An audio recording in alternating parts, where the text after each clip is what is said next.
In 1954, researchers at McGill University began a series of behavioral experiments that would redefine our understanding of the mammalian brain.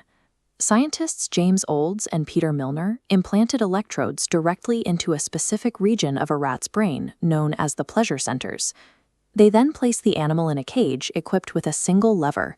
When the rat pressed the lever, it received a micropulse of electricity to those electrodes.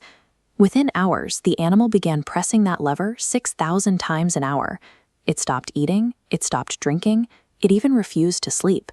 The rat died of exhaustion and dehydration while still frantically reaching for the lever. Its biological drive for survival had been overwritten by a closed loop of artificial stimulation.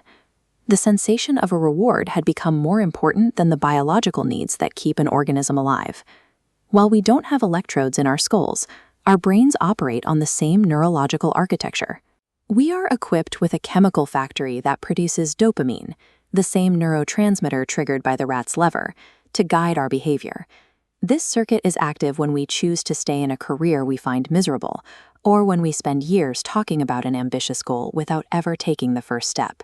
It engages when we find ourselves obsessing over old victories, rather than facing the uncertainty of the present.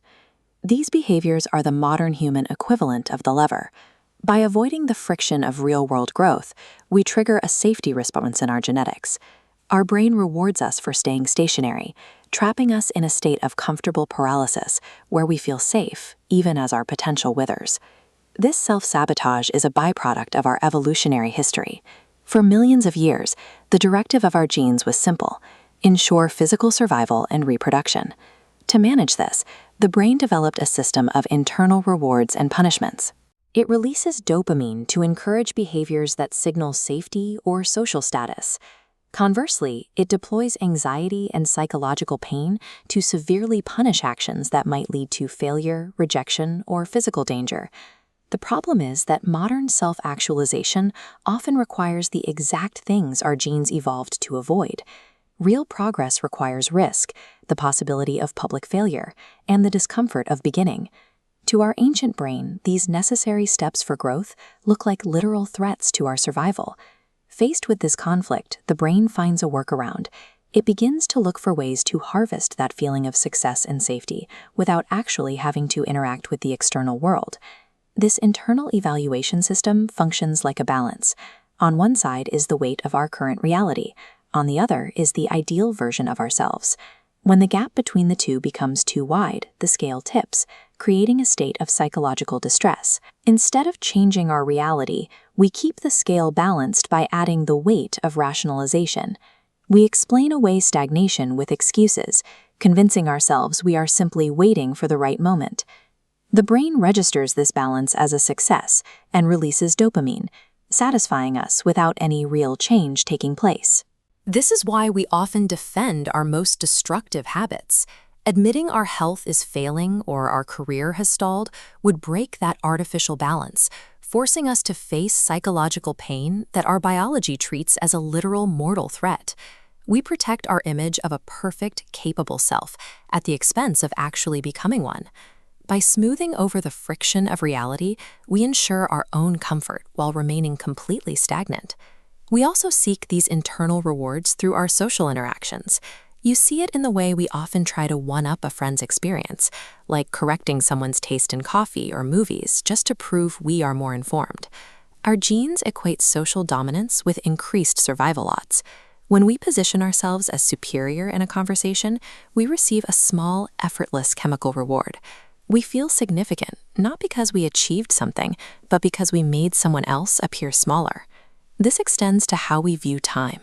We escape the work of the present by dwelling on past achievements that no longer matter, or by making elaborate promises about the version of ourselves that will finally show up tomorrow.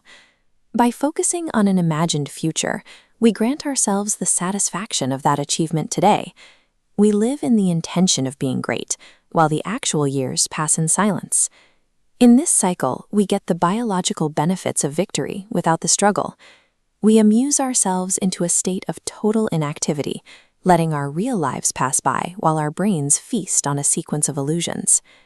Breaking this loop requires a conscious decision to ignore the brain's internal rewards and move toward the things we fear. This was the path taken by a young man named An. He was born into poverty in a remote mountain region of Vietnam. His environment offered 1,000 comfortable reasons to never leave, to stay safe, and to blame his lack of progress on his circumstances. He chose to walk toward the friction instead. He moved to a chaotic city with almost no resources, sleeping in train stations and eating 4 plain bread rolls a day. When he was rejected for jobs because he lacked computer skills, he didn't rationalize his failure. He spent his days sitting outside a computer school, studying until he could prove his value. He found success by accepting the pain of reality over the comfort of an excuse. He realized that the bridge to his true self was built on the very struggle his biology was telling him to avoid. Real fulfillment is found when we stop trying to bypass the struggle and instead begin to master the instincts that make us retreat from it. Pay attention the next time you feel the urge to make an excuse or the need to prove you are superior in a trivial debate. Recognize these as attempts by your brain to hand you a cheap, unearned reward. You can choose to step out of that artificial warmth. Face the cold air of reality, where the stakes are real and growth is tangible. Stop pressing the lever of easy satisfaction. Accept the necessary discomfort of the truth and begin the work of building a life that doesn't rely on illusions.